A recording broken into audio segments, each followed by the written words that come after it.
माझा सद्गुरु रामदासा श्रीराम, मला वाटते अंतरी त्वा वसावे, तुझ्या दासबोधासी त्वा बोध व्हावे. आपत्या परिपाववी प्रेमग्रासा, महाराज या सद्गुरु रामदासा. जय जय रघुवीर समर्थ. श्रुतिस्मृतिपुराणानाम् आलयं करुणालयं, नमामि भगवत्पादं शंकरं लोकशंकरं.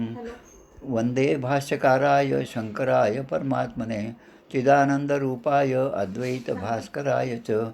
भवशंकरदेशिकं मे शरणं, भगवान् श्रीमद् आद्यशंकराचार्य स्वामी महाराज की जय. जय जय रघुवीर समर्थ. आता येतोय आवाज? आवाज येतोय ना? हॅलो, आवाज येतोय ना?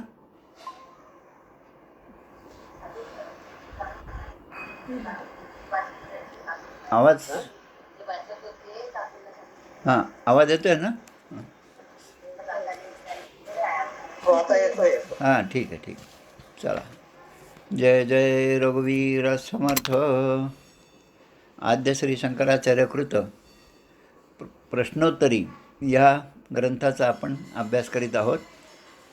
मागच्या वेळेस आपण 10व्या श्लोकापर्यंत आलो होतो, त्यामुळे 10व्या श्लोकाचं थोडक्यामध्ये घेऊन विवेचन आपण आता 11व्या श्लोकाला सुरुवात करूया. 10वा श्लोक असा होता, का वो ज्वर प्राणभृत ही चिंता, मूर्खोस्तिको यस्तु विवेकहीनः, कार्याप्रिया का शिवविष्णू भक्ती ही, किम जीवनम दोष विवर्जितम यत.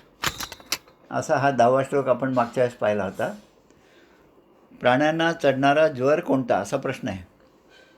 आता आपण ज्वर म्हटलं की डॉक्टर लोक बाकी सगळं सांगतात, पण परमार्थाच्या भाषेमध्ये प्राण्यांना म्हणजे सगळ्या जीवमात्रांना, मनुष्याला मुख्यत्वे करून कोणता ज्वर चढत असेल तर तो म्हणजे चिंता.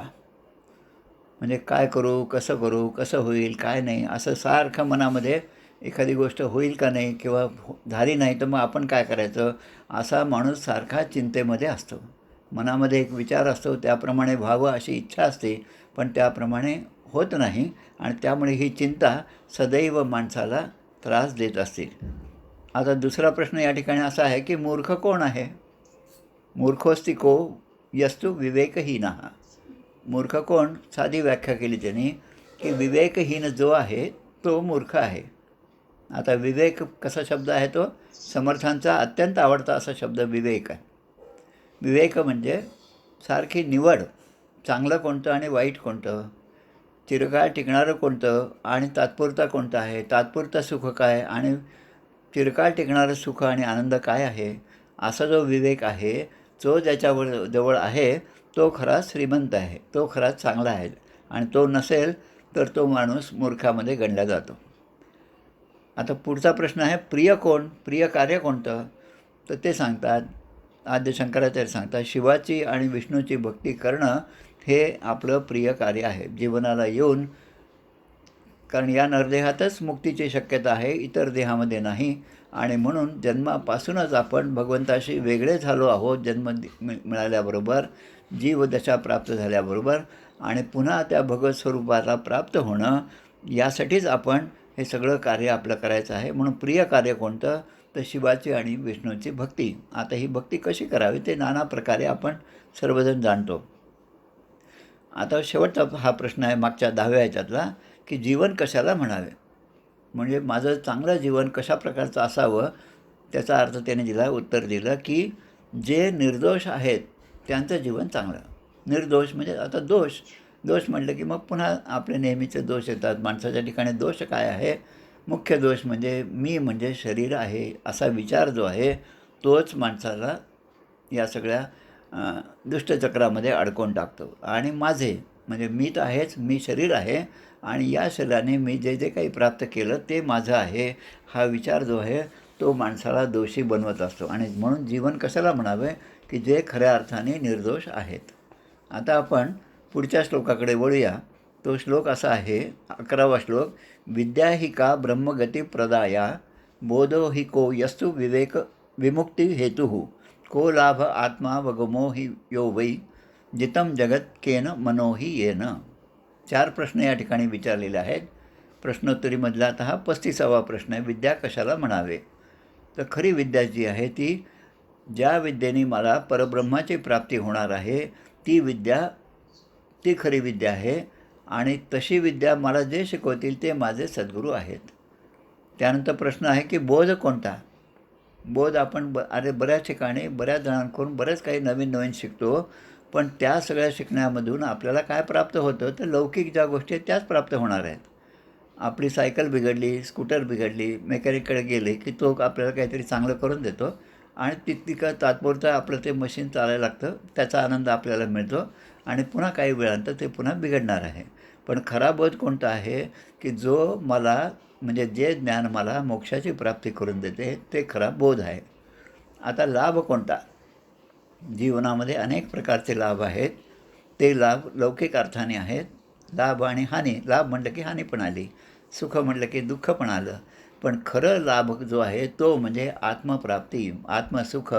माझा आत्मा त्याचं प्रगटीकरण किंवा त्याचा काय म्हणायचं आपण त्याला रिअलायझेशन जे आहे ते मला जो करून देतो तो खरा मोक्ष देणारा आहे आणि तो खरा लाभ आहे. आत्मप्राप्ती हाच खरा लाभ आहे. आणि या ठिकाणचा शेवटचा 4था प्रश्न आहे की हे जग कोणी जिंकलं? आता सगळा आपण इतिहास पाहिला की सिकंदराने जग जिंकलं, पोरस आहे, सिकंदर आहे, जगज्जेते जेवढे म्हणून आहेत ते सगळे आहेत. आपल्या वाणीने जग जिंकलं, स्वामी विवेकानंद आहेत.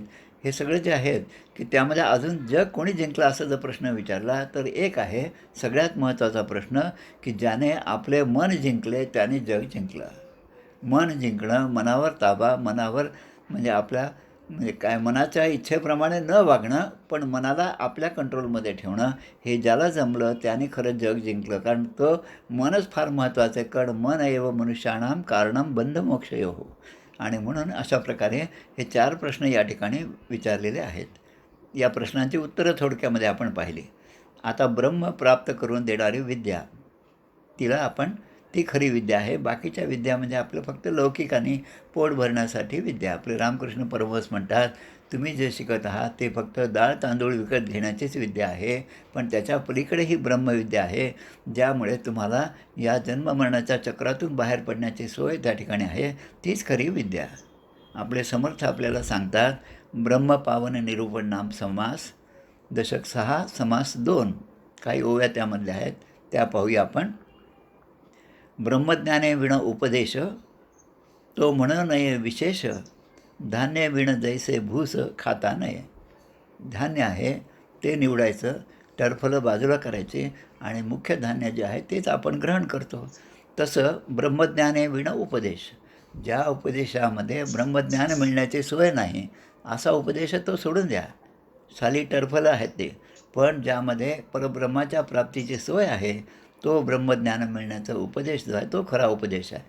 पुन्हा समर्थ सांगतात, नाना साली बक्षिल्या नाना उपदेशाचा सीण, नाना साली बक्षिल्या अथवा चोईट्या चोखिल्या खोबरे सांडून खादल्या नरोट्या जैशा. खोबरं आहे तर चांगलं खोबरं गोड गोड खायचं सोडलं आणि ते नरोट्या जे आहेत वरचं म्हणजे काय म्हणतात कवच जे आहे तेच आपण खात बसलो तर ते मूर्खाचं लक्षण होईल. आणि म्हणून साली बक्षिल्या किंवा चोईट्या चोखल्या त्यामध्ये आनंद नाही, पण त्यामध्ये जो रस होता तो त्या फळाच्या रसामध्ये आहे, तो सेवन करणं यामध्ये आनंद आहे. तैसे ब्रह्मज्ञाने वीण नाना उपदेशाचा सीण सार सांडून असार कोण शहाणा सेवी. सार जे आहे सार तत्त्व जे आहे ते सोडून असार कोण घेणार आहे? अगदी छोटंसं उदाहरण जो मी अनुभवलं ते सांगतो. रोज ह्या कोरोनाच्या काळामध्ये रोज सकाळी मी काढा करून पित असतो. आता रोज काढा केल्यानंतर गाळल्यानंतर मग जे उरतं ते आपण फेकून देतो. एके दिवशी मी विचार केला हे जे आपण रोज फेकतो ते काही बरोबर नाही, ते घ्यायचं आणि पुन्हा आपण तो काढा करायचा, पाणी टाकून पुन्हा उकळायचं. आता पाणी टाकून जेव्हा मी उकळलं तेव्हा लक्षात आलं की ते पाण्याला कुठलीही चव नाही. आत्तापर्यंतच्या पाण्याला त्या काढ्याला चव होती, औषधी गुणधर्म होते, पण आता जेव्हा मी पाणी नुसतं टाकलं आणि त्याला पुन्हा एकदा उकळलं त्याला काहीच चव नाही राहिली. म्हणजे सार सांडून असार शहाणा कोण सेवी. तसं आणि मग म्हणतात, तरी ते कोणे परी साधावे तेची बोलिले स्वभावे, अध्यात्मश्रवणे पावावे परब्रह्म ते. त्या परब्रह्माची प्राप्ती जी खरी विद्या आहे ती विद्या प्राप्त होण्यासाठी अध्यात्मश्रवणे पावावे. म्हणून श्रवणम कीर्तनम म्हणजे पहिला क्रमांक नवविधा भक्तीमध्ये श्रवण याचा आहे. आता थोडं आता पुढे जाऊ आपण याच विचाराचे, की बहुधा ज्ञाननिरूपण नावाचा एक समास आहे. त्यामध्ये सुद्धा याच गोष्टी त्यांनी सांगितल्या आहे. सायोज्य प्राप्ती होय जेणे ते ज्ञान वेगळे. सायोज्य मुक्ती ज्यामुळे प्राप्त होते ते ज्ञान वेगळे, आणि म्हणून ते ज्ञान मिळण्याचा आपण प्रयत्न करावा. कारण विद्या कशाला म्हणावी याचं उत्तर जे त्यांनी दिलं ते ब्रह्म प्राप्त करून देणारी ही विद्या आहे. स्वामी विवेकानंद त्यांचं एक उदाहरण घेऊया. ब्रह्म प्राप्त करून देणारी खरी विद्या.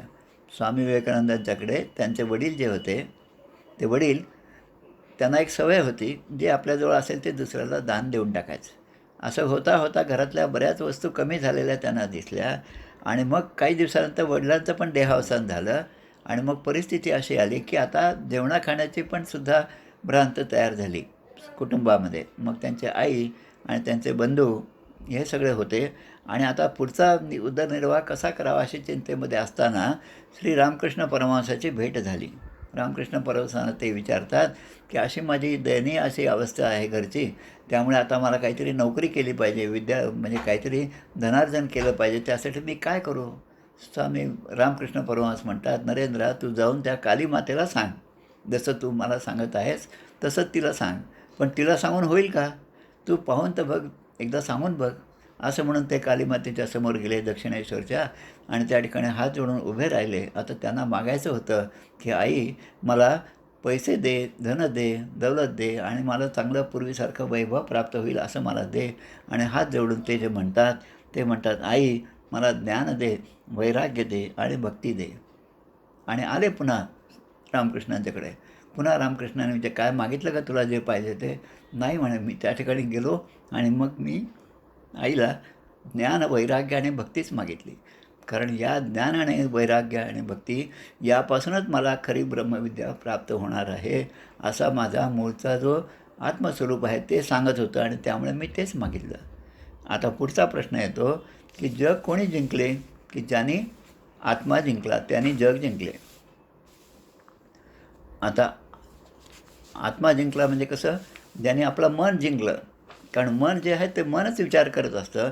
मनामध्ये चांगल्या गोष्टी येतात, मनामध्येच वाईट गोष्टी येतात, आणि माझ्या मनामध्ये एखादी गोष्ट आली की तो संकल्प आला की त्याच्या पूर्तीसाठी मी काहीतरी धडपड करत असतो, कार्य करीत असतो, आणि ते कार्य करत असताना माझ्या मनाप्रमाणे कार्य होत गेलं तर मला आनंद आहे, आणि त्यामध्ये जर कोणी अडथळा आणला तर त्या व्यक्तीबद्दल माझ्या मनामध्ये संताप आहे, क्रोध आहे, आणि अशा गोष्टी आल्यामुळे मग पुन्हा ते मनामध्ये येतं की म्हणून त्या मनाच्या तोडूनी ओढी श्रवणी बैसावे आवडी, समर्थ आपल्याला सांगतात.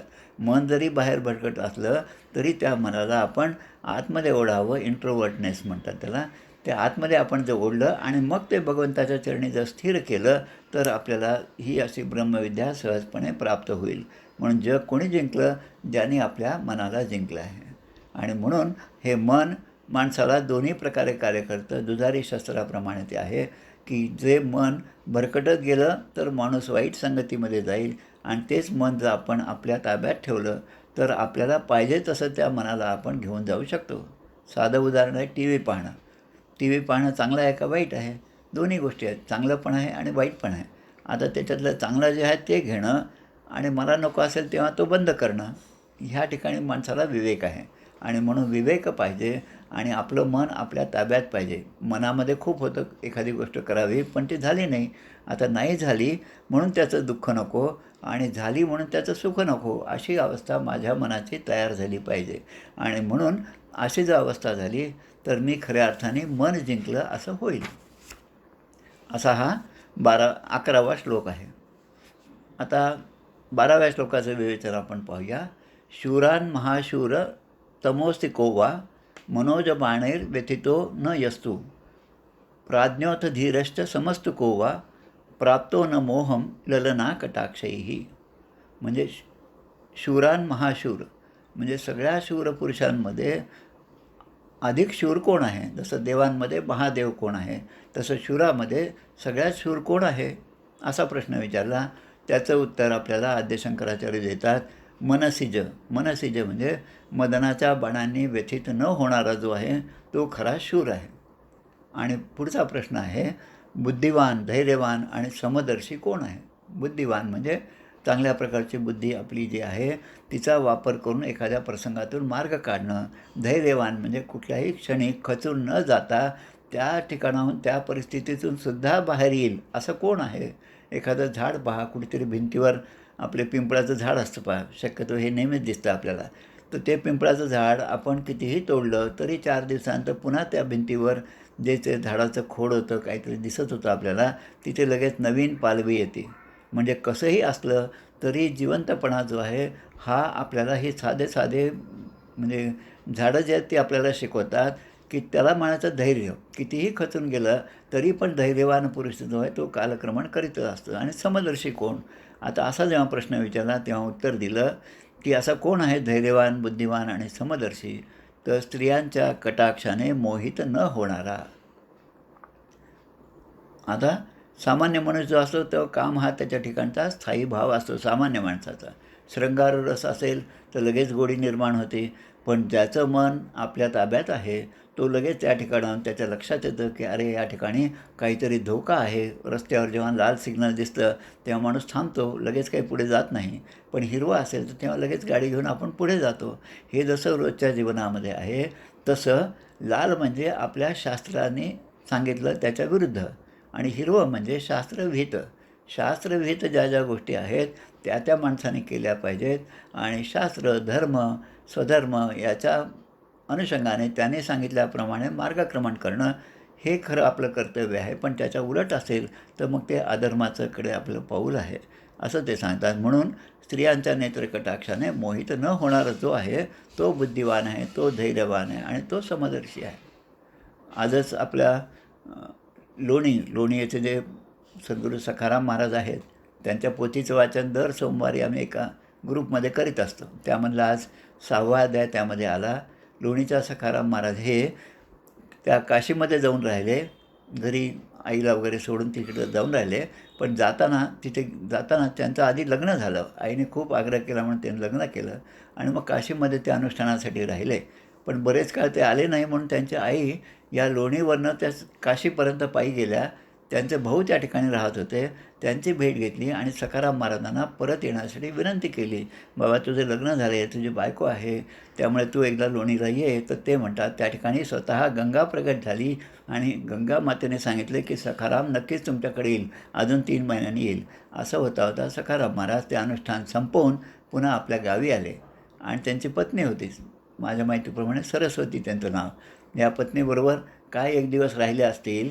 पण ते म्हणतात की या लग्न केल्यामुळे विषयासक्त जे आहे विषयामध्ये आसक्त पुरुष कसा असतो याचं मला त्या ठिकाणी प्रत्यंतर आलं. आणि मागच्या श्लोकात एका आलं होतं की सगळ्यात वाईट गोष्ट कोणती आहे? जो विषयासक्त आहे. आणि मग आता मी विषयासक्त झालो असा फक्त विचार त्यांच्या मनामध्ये आला.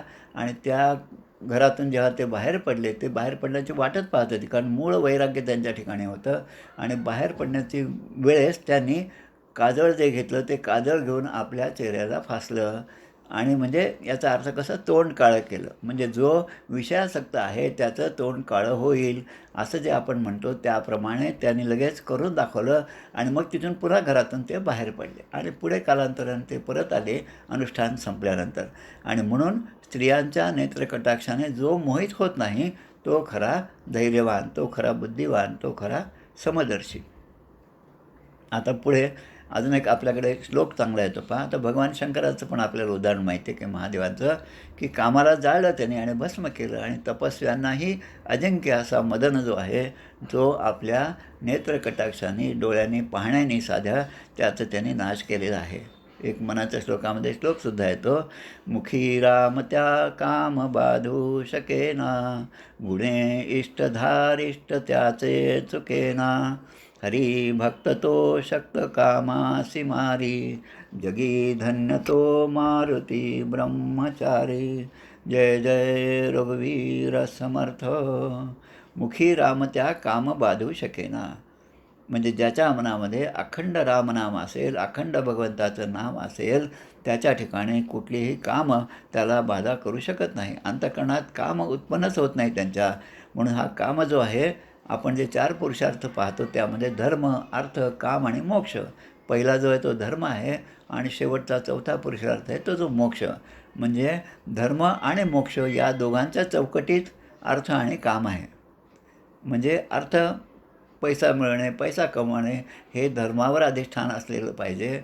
धर्माने सांगितलं त्याप्रमाणे अर्थार्जन पाहिजे आणि काम जे आहे तो सुद्धा अशाच प्रकारे पाहिजे की जे धर्माला उचित आहे त्याला धरून आपण मिळवलेला मनातला विचार, कामना, इच्छा ही जी आहे त्याची पूर्ती, त्यासाठी केलेलं कर्म या सगळ्या गोष्टी आहेत. आणि हेच गीतेमध्ये वेगवेगळ्या प्रकारे 2 ठिकाणी सांगितले आहे की धर्माच्या मर्यादेत राहणारा काम जो आहे ते म्हणजे खरं भगवंताचं स्वरूप आहे. गीतेच्या 7व्या अध्यायामध्ये असा श्लोक येतो. आणि गीतेच्या 3ऱ्या अध्यायामध्ये दुसरा श्लोक येतो. अधर्म्य कामाला महापापमा असे म्हटलेले आहे. मनुष्याचा खरा वैरी आहे असं म्हटलेलं आहे. आता 3ऱ्या अध्यायातला श्लोक काय?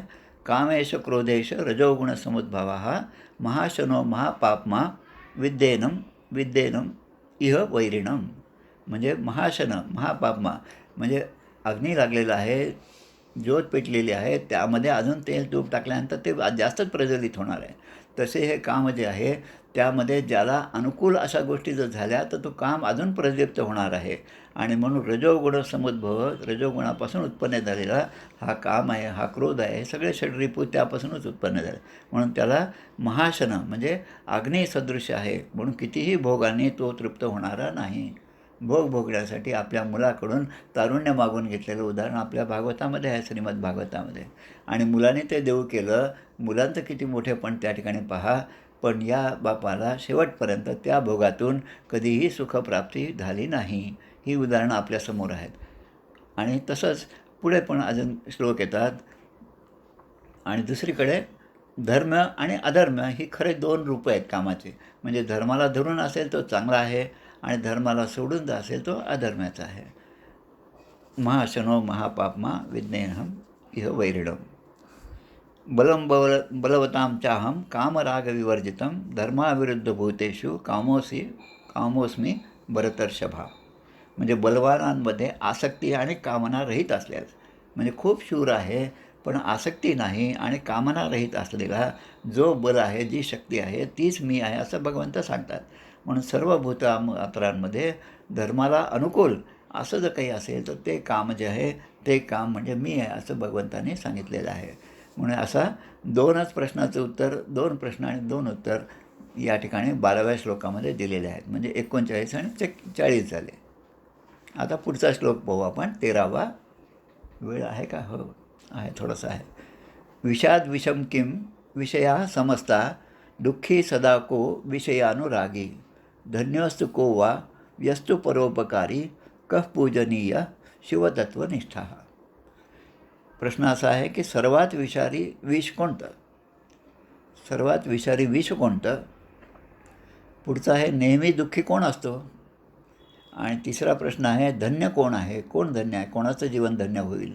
आणि माणसाने पूजा कोणाची करावी? आता याची उत्तरं या ठिकाणी दिलेली आहेत. विषाद विषम किम विषया समजता. सगळ्यात विषामध्ये सर्वात जहरीला जर काही विष असेल, विषारी असेल तर ते कोणतं असेल? तर ते म्हणतात की सगळे विषयच मुळामध्ये हे सगळ्यात विषारी आहेत. आणि म्हणून समर्थ म्हणतात विषयजनित सुखे सौख्य होणार नाही तुझं विण रघुनाथा बोखटे सर्व काही. आता विषय हे जे आहेत म्हणजे ते आपल्याला ग्रासून टाकतात विषय, आणि त्यामुळे त्यामध्ये माणूस अडकून राहतो. आणि त्यामधून जर आपल्याला मुक्त व्हायचं असेल तर निर्विषय होणं हेच बरोबर आहे.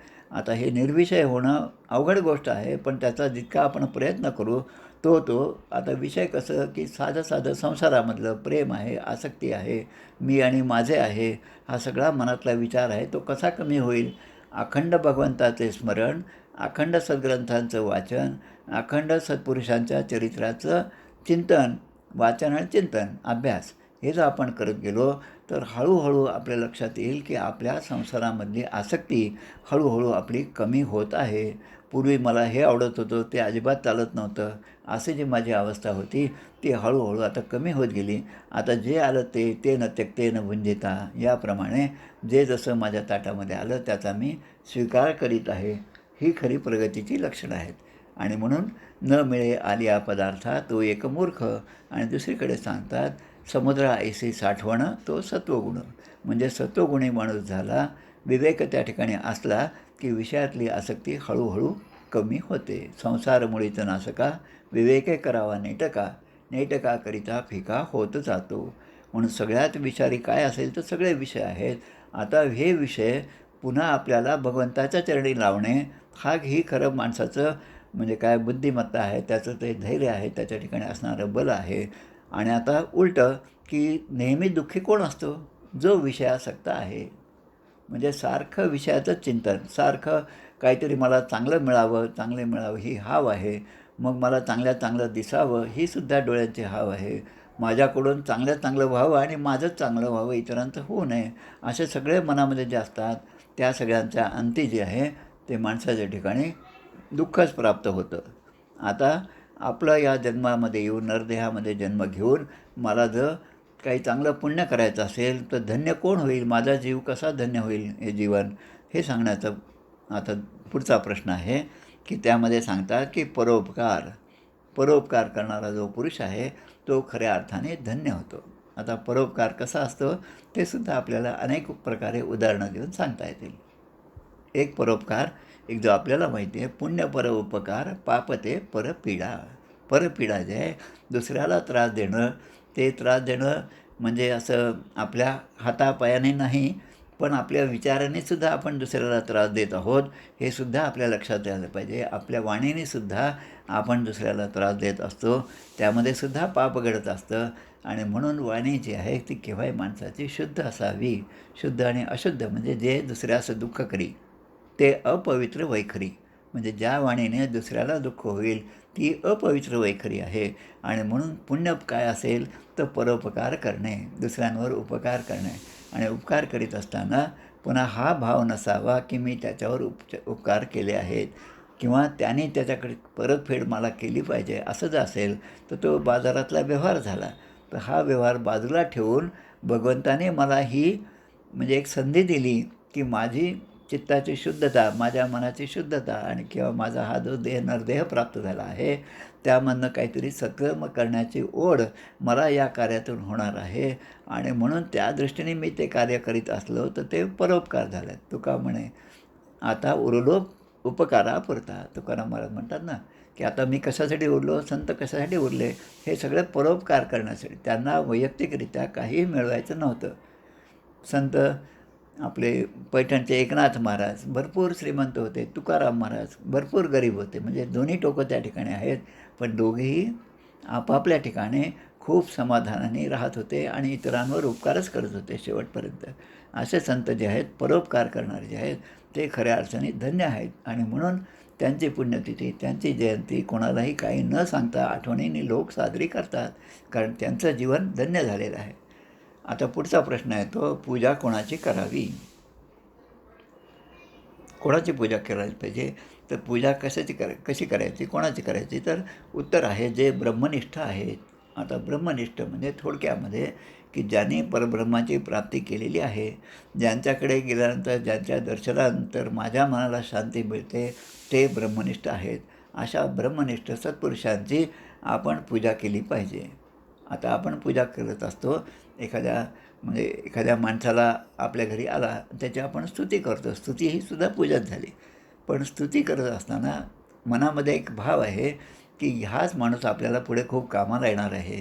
म्हणून आपले काज होय जवरी बहुसार नम्रता धरी, पुढीलांचे कार्य न करी तो एक मूर्ख. म्हणजे माझं काम आहे म्हणून मी त्यांची स्तुती करीत असेल तर ती पूजा भगवंताला मान्य नाही.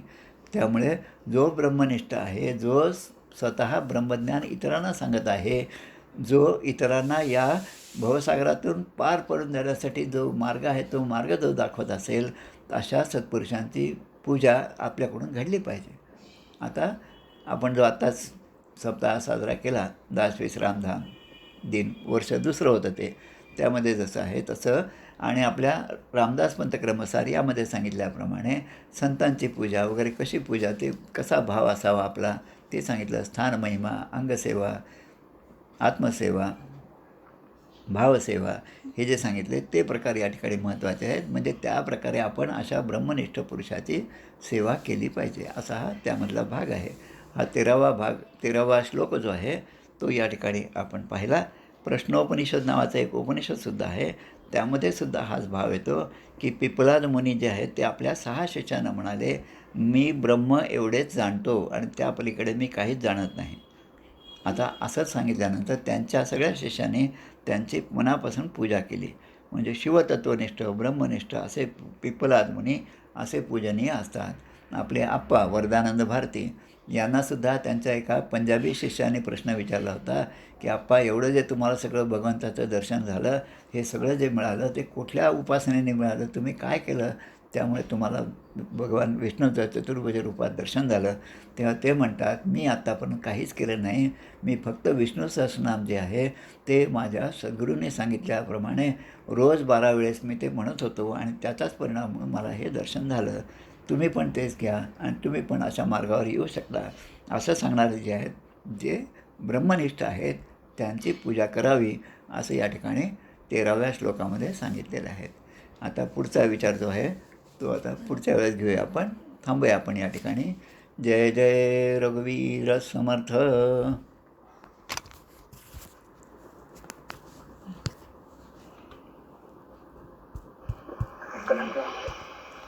कल्याण करी राम राया, राम राया, कल्याण करी राम राया.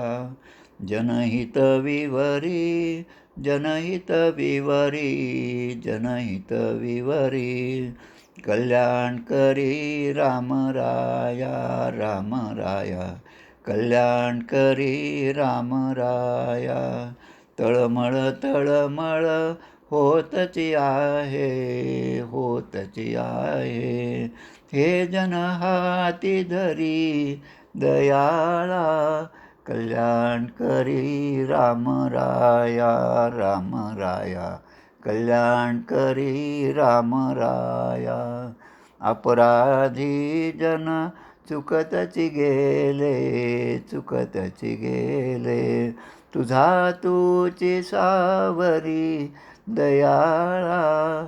कल्याण करी राम राया, राम राया, कल्याण करी राम राया. कठीण त्यावरी कठीणचे झाले, कठीणचे झाले, आता न दिसे उरी दयाळा. कल्याण करी राम राया, राम राया, कल्याण करी राम राया. कोठे जावे काय करावे, काय करावे, आरंभिली बोहरी दयाळा. कल्याण करी राम राया, राम राया, कल्याण करी राम राया. दास म्हणे आम्ही केले पावलो, केले पावलो, दयेसी नाही सरी दयाळा. कल्याण करी राम राया, राम राया, कल्याण करी राम राया. राजाधिराज प्रभु रामचंद्र महाराज की जय. महारुद्र हनुमान की जय. श्रेष्ठ गंगाधर स्वामी महाराज की जय. जय जय रघुवीर समर्थ. बोला बंद, अगं चालूच राहील ना. हां, धन्यवाद धन्यवाद. आवाज नाही जात तिला. तिकडून दे ना. नाही नाही, ते तिकडे. छान झालं प्रवचन. हो, वा वा दुर्गादास.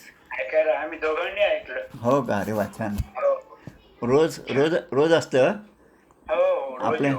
आणि आपले समर्थांचे वंशज पण आहेत आपल्या ह्याच्यामध्ये, या ग्रुपमध्ये. बरं त्यांचं पण असतं. स्वामी आहेत, दुर्गाप्रसाद स्वामी. वेगवेगळ्या लोकांचे, तंजावरच्या मठाचे पण मठपती आहेत.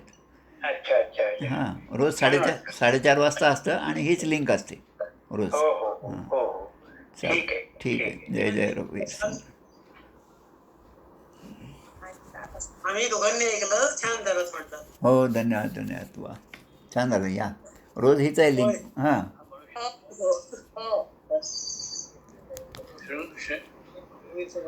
फक्त रविवारी नसतं फक्त. शृंगारपुर आहे.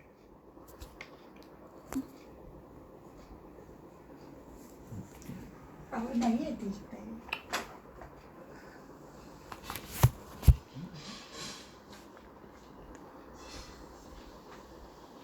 श्रीराम जय राम जय जय राम.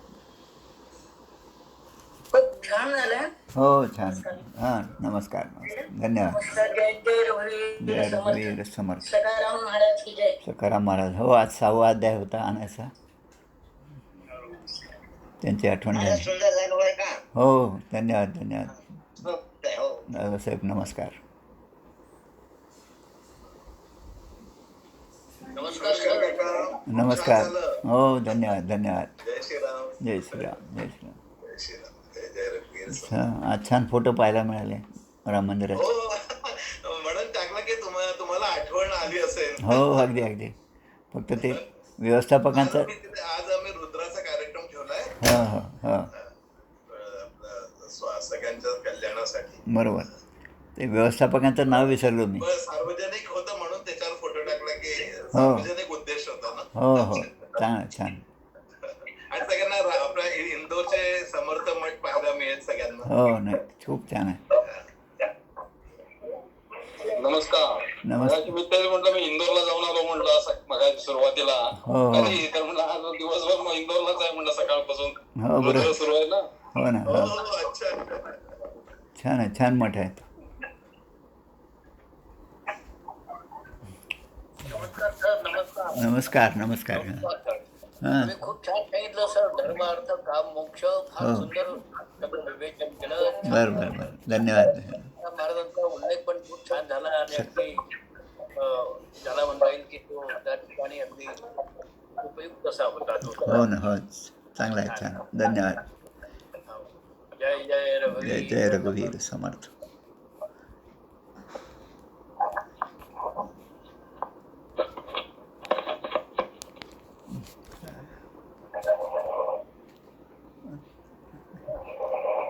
हे चालूच राहिलं त्याच्यामध्ये. राहू दे, ते डिलीट करता येतं. सेव. हो, चला, चांगला आहे, छान. जे ताई आहे तिकडे.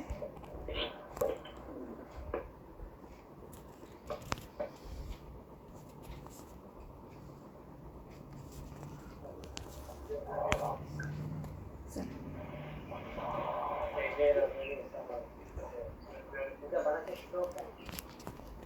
हो हो हो, बरं.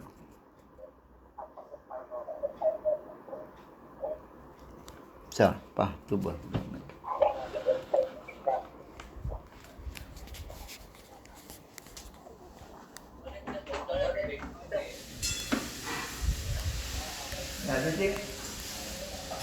कुठे गेले?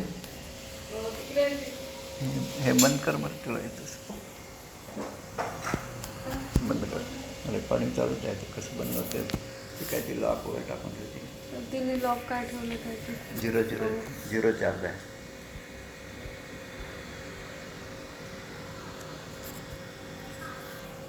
बंद कर.